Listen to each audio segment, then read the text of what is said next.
رب العالمین والصلاة والسلام علی سید الانبیاء والمرسلین والعاقبۃ للمتقین اما بعد فاعوذ باللہ من الشیطان الرجیم بسم اللہ الرحمن الرحیم ان تجتنبوا کبائر ما تنہون عنہ نکفر عنکم سیئاتکم وندخلکم مدخلا کریما صدق اللہ مولانا العظیم ان اللہ وملائکتہ یصلون علی النبی یا ایھا الذین آمنوا صلوا علیہ وسلموا تسلیما اللہم صلی علی سیدنا و مولانا محمد وعلی آل سیدنا و مولانا محمد وبارک وسلم وصلی علیہ صلاۃ والسلام علیک یا سیدی یا رسول اللہ صلاۃ والسلام علیک سیدی یا حبیب اللہ صلاۃ والسلام علیک یا سیدی یا شفیع المذنبین وعلی آلک واصحابک یا سیدی یا رحمت للعالمین۔ اگر کبیرہ گناہوں سے بچتے رہو جن سے تمہیں منع کیا جاتا ہے تو ہم تمہارے دوسرے گناہ بخش دیں گے اور تمہیں عزت کی جگہ داخل کریں گے۔ صدق اللہ مولانا العظیم۔ آج کی تلاوت کردہ درس قرآن کی آیت کریمہ کے اندر شریعت کا ایک بہت عام عنوان بیان ہوا ہے جس کی معرفت ہر مسلمان کے لیے لازم اور ضروری ہے۔ طلب العلم فریضۃ علی کل مسلم او مسلمہ۔ نبی کریم صلی اللہ علیہ وسلم نے جو فرمایا کہ علم حاصل کرنا ہر مسلمان مرد اور عورت پر فرض ہے۔ وہ تین قسم کے علوم ہیں۔ پہلا علم ہے علم العقائد، اور دوسرا ہے علم الاحکام، اور تیسرا علم ہے گناہوں کی معرفت، یعنی کون سا گناہ صغیرہ ہے اور کون سا گناہ کبیرہ ہے، اور کس گناہ کے کرنے سے کیا نقصان ہوتا ہے، اور اخروی شریعت نے کیا عذاب بیان کیا ہے۔ اس کی معرفت حاصل کرنا یہ بھی فرض ہے ہر مسلمان مرد اور عورت پر۔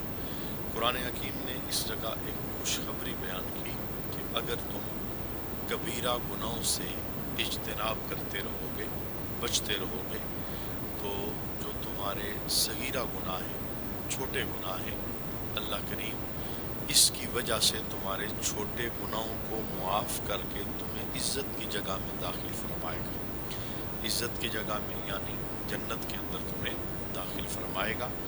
شریعت نے جہاں جہاں گناہوں کی معافی کا تذکرہ کیا ہے، مثال کے طور پہ ابھی آپ نے نماز مغرب ادا کی ہے تو نبی کریم صلی اللہ علیہ وسلم کی حدیث شریف ہے کہ جب بندہ نماز کے لیے وضو کرتا ہے تو کلی کرتا ہے تو ان کے اندر کے گناہ وہ سارے بہہ جاتے ہیں۔ ناک میں پانی ڈالتا ہے تو ناک کے گناہ، اور چہرے پر پانی ڈالتا ہے تو چہرے کے گناہ، آنکھوں کی پلکوں کے نیچے کے گناہ، اسی طرح ہاتھ دھوتا ہے تو ہاتھ کے گناہ، پاؤں دھوتا ہے تو پاؤں کے گناہ، یہ سارے وہ بندے کے معاف ہو جاتے ہیں۔ تو یہ کون سے گناہ ہوتے ہیں؟ یہ ہوتے ہیں گناہ صغیرہ۔ اس سے مراد یعنی جہاں جہاں گناہوں کی معافی کا تذکرہ ہوتا ہے وہاں مراد صغیرہ گناہ ہوتے ہیں، چھوٹے گناہ ہوتے ہیں۔ اسی طرح جب آپ نماز کے لیے کھڑے ہوتے ہیں تو بندہ جس وقت رکوع کے اندر جاتا ہے، پھر سجدہ کرتا ہے، پھر نماز سے فارغ ہوتا ہے تو حدیث کے اندر ہے کہ وہ گناہوں کی گٹھڑی لے کر آتا ہے، لیکن جب نماز سے فارغ ہوتا ہے تو اس کے گناہ معاف ہو جاتے ہیں۔ اس سے مراد بھی صغیرہ گناہ ہے۔ کیوں کہ کبیرہ گناہ بغیر توبہ کے معاف نہیں ہوتے، یعنی ایک توبہ بھی کرنی ہے اور توبہ کے بعد اس گناہ کا جو نقصان ہوا ہے، جو اللہ کی حکم عدولی ہوئی ہے، اس نقصان کو بھی پورا کرنا ہے، اور تیسرے نمبر پر آئندہ گناہ نہ کرنے کا اللہ کے دربار میں عہد کرنا ہے۔ میں ایک چھوٹی سی مثال دیتا ہوں۔ مثلا بے نماز ہونا یہ کبیرہ گناہ ہے، تو اب ایک بندہ پچھلے 10 سال سے بے نماز ہے، یعنی اس کی نمازیں قضا ہو رہی ہیں، اور وہ یہ اگر کہے کہ میں نے اللہ کے دربار میں معافی مانگی ہے کہ اللہ تو مجھے معاف کر دے۔ میں شب قدر میں آیا، شب برات میں آیا، رمضان میں آیا، میں نے کوئی ایسا خیر والا کام کیا، میں نے حج کر لیا، میں نے عمرہ کر لیا، کوئی بھی ایسا کام جس سے گناہ معاف ہوتے ہیں، تو کیا اس سے یہ نمازیں بھی معاف ہو جائیں گی؟ جی نہیں، نمازیں معاف نہیں ہوں گی۔ معاف کیا ہوگا؟ یہ جو اس نے نمازیں قضا کرنے والا گناہ کیا ہے۔ رہی بات جو 10 سال کی نمازیں ہیں، یہ اسے لٹانی ہے۔ معافی اس بات کی ملی ہے جب اس نے توبہ کی ہے اللہ کے دربار میں کہ اسے آنا تھا نہیں آیا، اس بات کی اللہ کے دربار سے معافی ملی ہے۔ رہی یہ کہ سرے سے اب اسے دوبارہ پڑھنے کی ضرورت نہیں، ایسا نہیں۔ گزشتہ 10 سال سے ایک بندہ مال کی زکوٰۃ نہیں ادا کر رہا، اب ذہن بنا کے زکوٰۃ ادا کرنی چاہیے، تو اب یہ اللہ کے دربار میں توبہ کرے کہ اے اللہ میں آئندہ زکوٰۃ دوں گا۔ خالی اتنے سے کام نہیں چلے گا، یہ بھی آئندہ زکوٰۃ دوں گا، یہ بھی معافی مانگے کہ جو گزشتہ 10 سال نہیں دی میں اس کی معافی مانگتا ہوں، اور تیسرا کام یہ کرے گا جو گزشتہ 10 سال کی رہتی ہے تھوڑی تھوڑی کر کے وہ بھی ادا کرے۔ یہ میں نے 2 مثالیں آپ کے سامنے بیان کی۔ جتنے بھی کبیرہ گناہ ہیں، اگر اس کا تعلق اللہ کی ذات کے ساتھ ہے، یعنی حقوق اللہ کے ساتھ ہے، تو جو اس میں کوتاہی ہوئی، ایک بندے نے گزشتہ کئی رمضان کے اندر روزے چھوڑے ہوئے، فرض روزے، یا رکھتا تھا چھوڑ دیتا تھا، اب اس نے سچی توبہ کی، رجوع کرنا چاہتا ہے، آنے والا رمضان آیا، اس نے شروع سے لے کے آخر تک سارے روزے رکھے، تو صرف اتنی نہیں کہ میں نے اب توبہ کر لیا ہے، آئندہ میں سارے رکھوں گا، جو پچھلے رہ گئے ہیں ان کی قضا بھی لانی ہے۔ کیونکہ جو چیز فرض ہوتی ہے، فرض کبھی معاف نہیں ہوتا، یعنی نمازیں کئی عرصے سے رہ گئی، وہ فرض تھی، اور ہم سمجھیں کہ ہم کوئی ایسا کام کر دیں کہ جس سے یہ معاف ہو جائے، معاف نہیں ہو، یہ تب ہی ادا ہوں گی جب ہم انہیں ادا کریں گے۔ ایسے ہی روزے یہ تب ہی ادا ہوں گے جب ہم انہیں ادا کریں گے۔ اسی طرح حج یہ تب ہی ادا ہوگا جب ہم اس کو ادا کریں گے۔ اسی طرح زکوٰۃ یہ تب ہی ادا ہوگی جب ہم اسے ادا کریں۔ الا حاذل قیاس، صغیرہ گناہ تو چھوٹے چھوٹے کاموں پر معاف ہو جاتے ہیں، اور اللہ کریم نے یہاں یہ خوشخبری بھی عطا فرمائی کہ اگر تم کبیرہ سے بچتے رہو گے تو ہم خود ہی تمہارے چھوٹے گناہوں کو معاف کرتے رہیں گے۔ جو چھوٹی چھوٹی تمہاری غلطیاں ہوتی ہیں جن کا تعلق کبائر سے نہیں ہوتا۔ اچھا، جب ہم یہ سیکھ لیں گے، چونکہ یہ علم فرض ہے کہ کبیرہ گناہ کون کون سے ہیں، تو اس کے بعد جو گناہ بنیں گے وہ سارے صغیرہ ہوں، چھوٹے ہوں۔ اور اس کے ساتھ ایک اصول یہ بھی یاد رکھیے گا، یعنی یہ سمجھ کر کہ یہ صغیرہ ہے تو چلو کوئی بات نہیں میں یہ کر لیتا ہوں، یہ بھی ایک بہت خطرناک عمل ہے۔ صغیرہ گناہ زندگی میں ایک بار ہو تو صغیرہ ہوتا ہے، دوسری بار ہو تو بھی صغیرہ ہوتا ہے، یہی گناہ جب زندگی میں تیسری بار ہوتا ہے تو خود بخود کبیرہ بن جاتا ہے۔ مثلا یہ داڑھی سنت ہے، اور سنت ایسی ہے جو قریب الوجوب ہے، سنت موقدہ قریب الوجوب ہے۔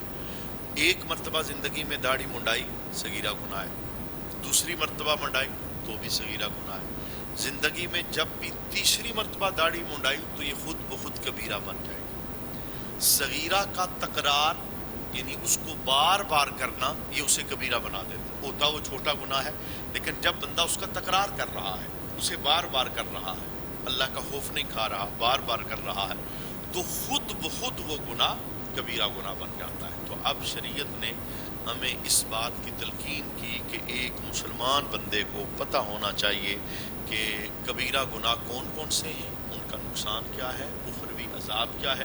جب تک ہمیں کسی چیز کے نقصان کا اندازہ نہیں ہوگا، پتہ نہیں ہوگا، ہم اس سے بچنے کی کوشش نہیں کریں گے۔ ہم بچیں گے تب ہی ہمیں نقصان کا پتہ ہوگا۔ ایک نئے رستے سے ہم جا رہے ہیں، بیچ میں ایک گڑھا ہے جو کنویں کے برابر ہے، ہمیں تو معلوم ہی نہیں کہ کنواں ہے یا گڑھا ہے، کچھ بھی، ہم تو جا رہے ہیں سیدھے، ہم جا کے اس میں گر جائیں گے کیونکہ ہمیں پتہ نہیں۔ اور اگر ہمیں خبر ہو کہ اس رستے کے اندر ایک گڑھا آتا ہے تو وہاں سے گزرتے ہوئے ہم سائڈ لیں گے، ہم احتیاط کریں گے۔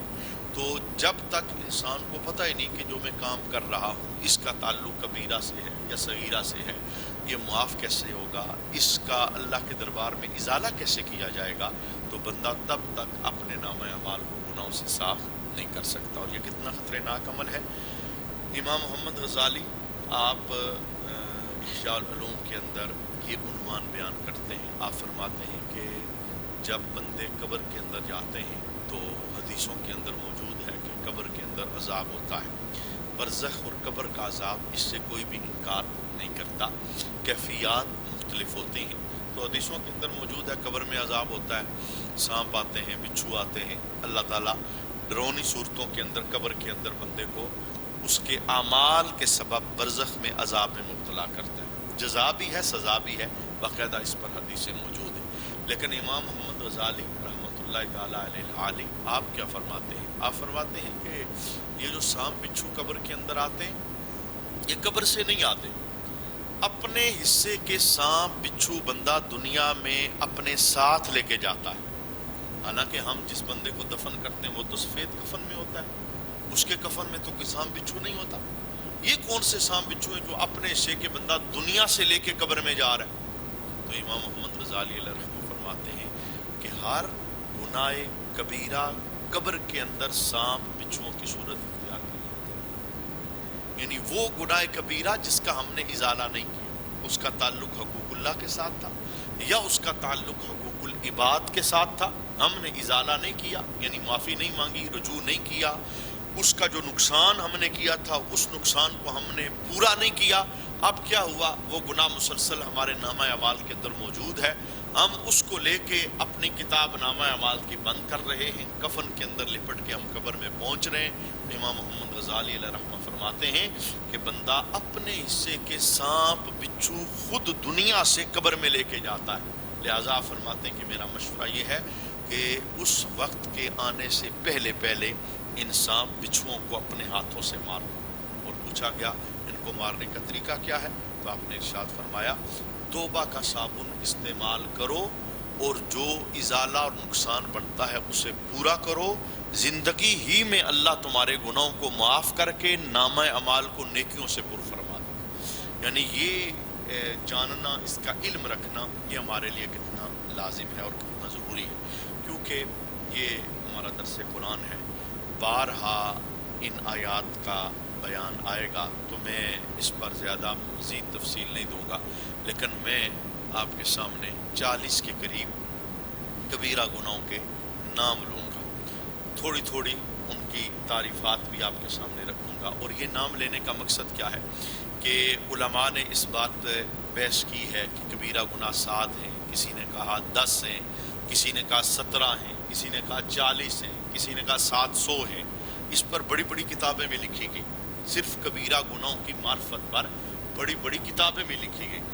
جو میں 40 بیان کر رہا ہوں یہ کبیرہ گناہوں میں ان کا شمار ہوتا ہے، اور ان کی معرفت حاصل کرنا یعنی جاننا کہ یہ کبیرہ گناہ ہے، اور یہ تب تک معاف نہیں ہوگا جب تک میں سچے دل سے اللہ کے دربار میں توبہ نہیں کروں۔ اگر محسوس یہ کریں کہ ان میں سے کوئی گناہ ہماری زندگی کا حصہ بن چکا ہے تو آج اس آیت کی برکت سے اس گناہ سے اپنے آپ کو بچائیے، اللہ کے دربار میں سچا رجوع کیجیے، کیونکہ اس نے وعدہ کیا ہے التائب من الذنب کمن لا ذنب لہ، گناہوں سے توبہ کرنے والا ایسا ہوتا ہے جیسے اس نے گناہ کیا ہی نہیں۔ یعنی اگر کوئی سچے دل سے رجوع کر لے، تائب ہو جائے، صلح کر لے تو اللہ اس کے گناہوں کو معاف فرما دیتا ہے۔ ایک حدیث کے اندر یعنی گناہوں کے نقصانات کو بیان کرتے ہوئے میرے محبوب نے جو جملہ بولا وہ بھی ان گناہوں کی معرفت سننے سے پہلے سیکھنا، یہ ہمارے لیے فائدہ مند ہوگا۔ حضرت ابو ثعلبہ آپ روایت کرتے ہیں کہ آقا حضور نے ارشاد فرمایا کہ اللہ نے کچھ فرائض مقرر کیے ہیں، لہٰذا تم انہیں ہرگز ضائع نہ کرو۔ یہ ایک تھوڑی سی تفصیل ہے، کچھ چیزیں اللہ نے تمہارے اوپر فرض کی ہیں، لہٰذا اے مسلمانوں جو چیز فرض ہے اسے ہرگز ضائع نہ کرو۔ نماز فرض ہے، ضائع نہیں کرنی۔ مالدار ہو تو زکوٰۃ فرض ہے، ضائع نہیں کرنی۔ مالدار ہو تو زندگی میں ایک مرتبہ حج کرنا فرض ہے، ضائع نہیں کرنا۔ صاحب نصاب ہو تو سال بعد قربانی دینا یہ واجب ہے، ضائع نہیں کرنا۔ اسی طرح صحت مندی کی حالت میں ہو، رمضان پا رہے ہو تو رمضان کے روزے رکھنا یہ فرض ہے، ضائع نہیں کرنا۔ کچھ چیزیں ایسی ہیں جو تمہارے اوپر فرض کی گئی تو میرے محبوب کریم علیہ السلام ارشاد فرماتے ہیں لہٰذا انہیں ضائع نہ کرو، اور کچھ چیزیں حرام ہیں انہیں ہرگز ہلکا نہ جانو۔ وہ ساری چیزیں جن سے شریعت نے منع فرمایا، جن کی ممانعت کا شریعت نے حکم دیا ہے اور ان کی حرمت کو شریعت نے بیان فرمایا، انہیں ہلکا نہ جانو۔